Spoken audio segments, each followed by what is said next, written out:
વિસમીકરણ પ્રક્રિયા રેડોક્સ પ્રક્રિયાનો ચોથો પ્રકાર। હવે આ વિસમીકરણ રેડોક્સ પ્રક્રિયા છે એની અંદર થતું શું હશે? તો આ વિસમીકરણ પ્રક્રિયા છે એક વિશિષ્ટ પ્રકારની રેડોક્સ પ્રક્રિયા છે। હવે તમને એમ થાય સાહેબ તમે વિશિષ્ટ પ્રકારની શું લેવો હોય ને આના પહેલા ત્રણ સમજાય એમાં તમે કે વિશિષ્ટ પ્રકારની કીધી નહીં, એ તો નોર્મલી છે, એ તો ગમે ત્યાં તમને જોવા મળશે, પણ આ એક વિશિષ્ટ પ્રકારની વિસમીકરણ પ્રક્રિયા છે। એનો મતલબ કઈ રીતે આમાં કંઈક નવું હશે, તો આની અંદર નવું શું છે? આની અંદર નવું એ છે કે કોઈ પણ એક તત્વ છે એ એક ઓક્સિડેશન અવસ્થામાં રહેલું હશે અને આ તત્વ એક જ ઓક્સિડેશન અવસ્થામાં રહેલું છે, એનું ઓક્સિડેશન અને રિડક્શન બંને એક સાથે થતું હશે। હવે આ નવું આવ્યું કે ભાઈ એક જ તત્વનું ઓક્સિડેશન અને રિડક્શન કઈ રીતે એક જ પ્રક્રિયામાં થતું હશે? ના થાય છે, તો અહીંયા ચાલો જોઈએ। તો અહીંયા પહેલું કીધું છે વિસમીકરણ રેડોક્સ પ્રક્રિયા વિશિષ્ટ પ્રકારની પ્રક્રિયા છે। ત્યારબાદ કીધું વિસમીકરણ પ્રક્રિયામાં એક ઓક્સિડેશન અવસ્થામાં રહેલું તત્વ એક સાથે ઓક્સિડેશન અને રિડક્શન બંને થતું હોય તો તેવી પ્રક્રિયાને વિસમીકરણ પ્રક્રિયા કહેવાય। ઉદાહરણ તરીકે H2O2 લઈ લેવી આપણે। H2O2 લેતી વખતે અહીંયા ધ્યાન રાખો, H2O2 આપણે અહીંયા લેશું તો આ થઈ ગયું પેરોક્સાઇડ। મેં તમને કીધું હતું પેરોક્સાઇડમાં ઓક્સિજનની ઓક્સિડેશન અવસ્થા અપવાદરૂપ છે। હવે સર આ તમે કઈ રીતે બોલ્યા કે અપવાદરૂપ છે? શરૂઆતમાં જ્યારે શરૂ કર્યું ત્યારે મેં તમને કીધું ઓક્સિડેશન અવસ્થા શરૂ કરતા પહેલા 99% ઓક્સિજન છે એ -2 ઓક્સિડેશન અવસ્થા ઉપર હોય છે, પરંતુ H2O2 અને OF2 માં ઓક્સિજન +2 હોય છે, જ્યારે H2O2 માં ઓક્સિજન છે એ -1 ઓક્સિડેશન અવસ્થા ઉપર હોય છે। હવે આ -1 કઈ રીતે આવ્યું આલો સાબિત કરી લેવી આપણે। તો અહીંયા ધ્યાન રાખો, અહીંયા છે ઓક્સિજનનું વિસમીકરણ થાય છે, પહેલા કહી દઉં છું વિસમીકરણ એક થતું હોય એટલે આની ઓક્સિડેશન અવસ્થા ઓક્સિજન છે અહીંયા એક જ ઓક્સિડેશન અવસ્થામાં હશે, તો આ ઓક્સિજનનું એક જ ઓક્સિડેશન અવસ્થામાં છે, એનું ઓક્સિડેશન અને રિડક્શન બંને એક જ પ્રક્રિયામાં થતું હશે, તો આવી પ્રક્રિયાને કહેવાય વિસમીકરણ પ્રક્રિયા કહેવાય। આ નોટ કરી લેવાનું। હવે આપણે ઓક્સિડેશન કાઢી લેવી, ચાલો કાઢી લેવી H2O2 લખીને કે ભાઈ આપણે ઓક્સિજનનો ઓક્સિડેશનાંક શોધવાનો છે, બરોબર? H છે હાઇડ્રોજનનો ઓક્સિડેશનાંક +1, બે અણુ છે એટલે 2 મૂકી દો, વત્તા ઓક્સિજનનો ઓક્સિડેશનાંક આપણે શોધવાનો છે એટલા માટે એને x ધારી લ્યો, અને કેટલા છે 2 છે એટલા માટે 2x, કોઈ પણ ચાર્જ છે નહીં એટલા માટે 0। ક્લિયર આટલી વસ્તુ?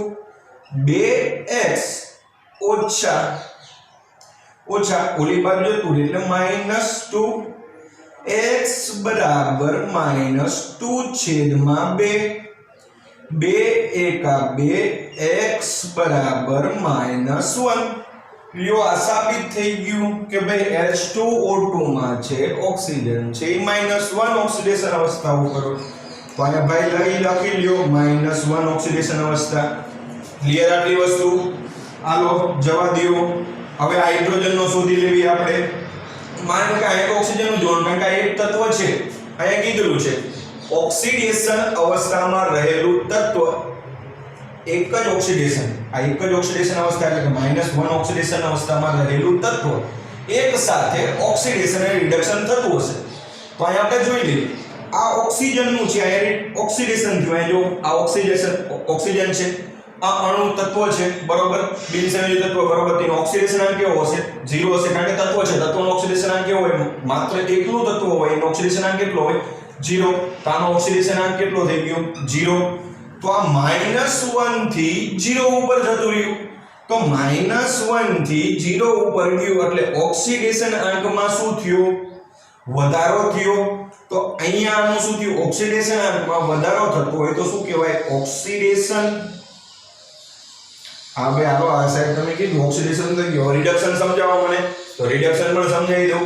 અહીંયા ધ્યાન રાખો, હવે અહીંયા પણ ઓક્સિજનનો ઓક્સિડેશન કાઢી લેવી, H2O છે આનો 2 હોય, બરોબર? વત્તા ઓક્સિજન છે એનો x ધારી લ્યો બરાબર 0, x બરાબર -2, તો અહીંયા ઓક્સિડેશન આંક કેટલો થઈ ગયો -2. તો અહીંયા ધ્યાન રાખો ઓક્સિડેશન આંકમાં અહીંયા શું થયો ઓક્સિજનના ઓક્સિડેશન આંકમાં શું થયો ઘટાડો થયો. તો આ શું થયું રિડક્શન થયું. -1 થી -2 એટલે શું થયું કહેવાય ઘટાડો.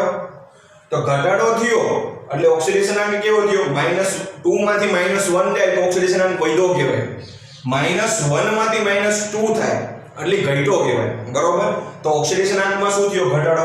તો આ એક જ ઓક્સિડેશન એટલે કે -1 ઓક્સિડેશન અવસ્થામાં રહેલું ઓક્સિજન તત્વ, એક તો -2 પણ ઓક્સિડેશન અવસ્થા અને બીજી 0 ઓક્સિડેશન અવસ્થા.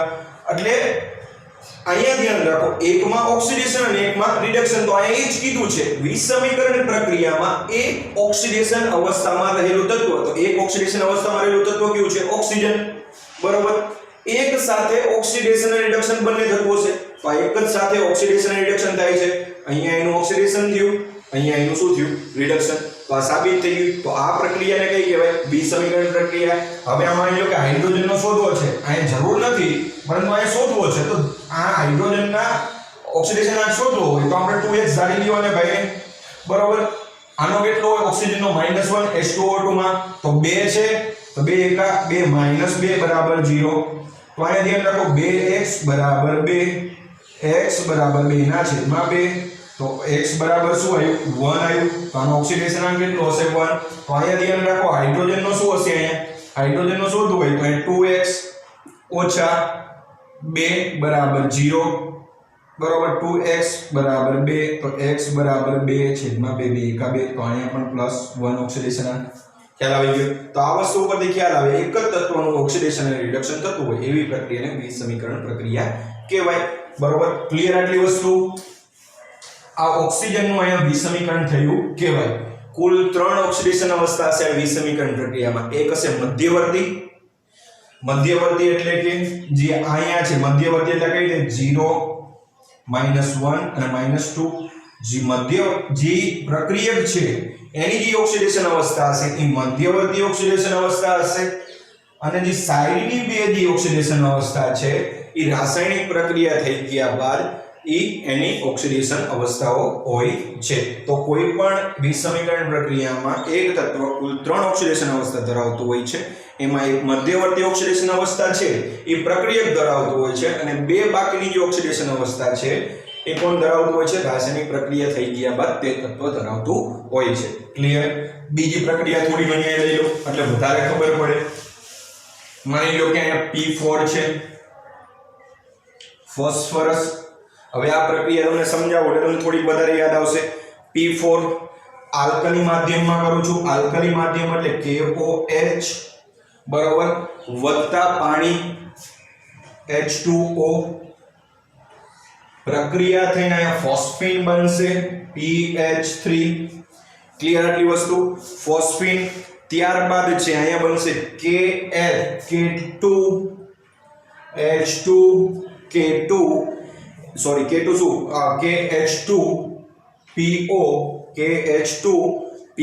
KH2PO બરોબર. આ બને છે અહીંયા. આ ખાસ ધ્યાન રાખો KH2 પોટેશિયમ ડાયહાઇડ્રાઇડ ફોસ્ફેટ બરોબર આને કહી શકો છો. આટલી યાદ રહી ગયું. અથવા પોટેશિયમ ફોસ્ફાઇડ પણ કહી શકો છો. અથવા નો યાદ રહે તો પોટેશિયમ ડાયહાઇડ્રોજન ફોસ્ફેટ બરોબર આ રીતે એનું નામકરણ કરી શકો છો. અથવા પોટેશિયમ ફોસ્ફાઇડ આને કહેવામાં આવે છે. તો આટલી વસ્તુ યાદ રહી ગયું. હવે અહીંયા ધ્યાન રાખો અહીંયા છે તમને કઈ રીતે ખબર પડશે કે અહીંયા જે વસ્તુ છે એનું કઈ બે ઓક્સિડેશન અવસ્થા આવતી હશે. તો અહીંયા ધ્યાન રાખો એ જાણવું હોય તો આ ફોસ્ફીન છે અહીંયા બરોબર એક જ તત્વ છે બરોબર. તો આ તત્વ છે વિસમીકરણ પ્રક્રિયાની કઈ રીતે થતી હશે તો એ જાણવું હોય તો અહીંયા ધ્યાન રાખો ફોસ્ફરસ અહીંયા 0 ઓક્સિડેશન અવસ્થા ઉપર છે બરોબર. અહીંયા ધ્યાન રાખો PH3 માં ફોસ્ફરસ છે +3 ઓક્સિડેશન અવસ્થા ઉપર છે. કેટલી હશે +3. હવે નો કદાચ શોધવું હોય તો શોધી લેવી.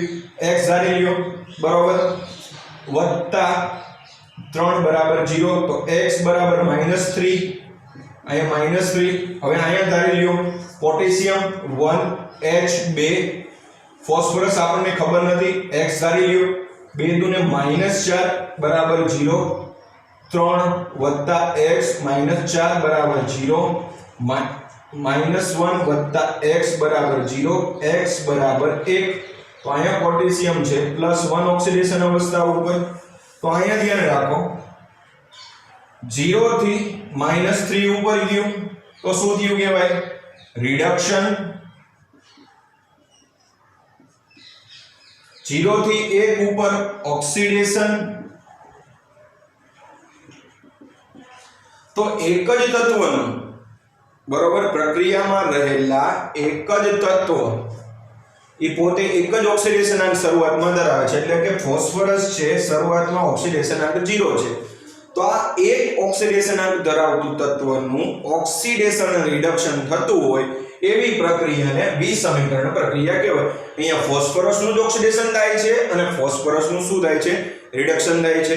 એવી પ્રક્રિયા હવે તમારી બુકમાં આ પ્રક્રિયા છે કંઈક આવી રીતે આપેલી છે.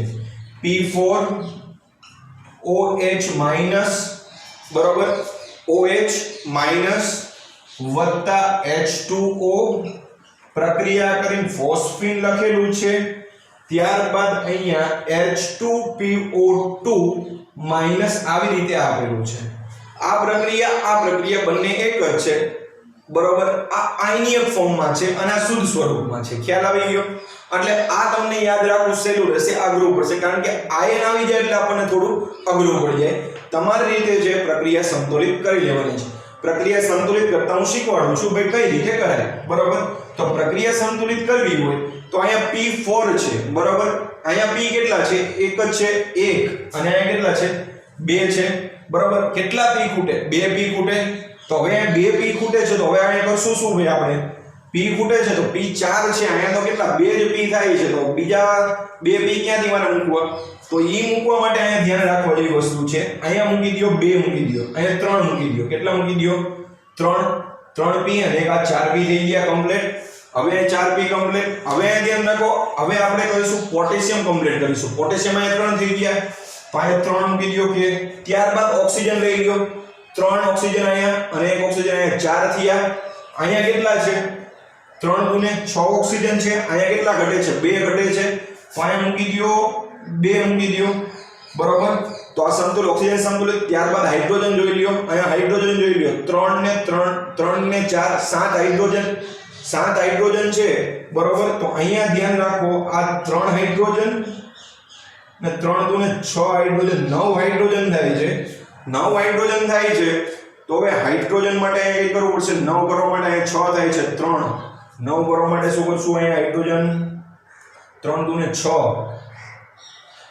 3 ગુણે 6 6 3 9 અહીંયા 3 મૂકી દો. 6 ને 9 હાઇડ્રોજન. તો પાછા ઓક્સિજન વધી ગયા. 3 ને 3 6 ઓક્સિજન થઈ ગયા.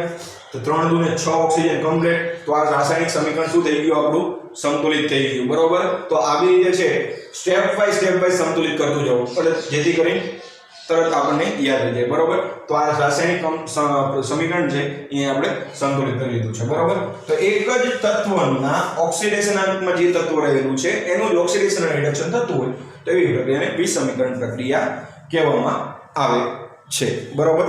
તો આ કમ્પ્લીટ આટલી વસ્તુ. ધન્યવાદ. નમસ્કાર.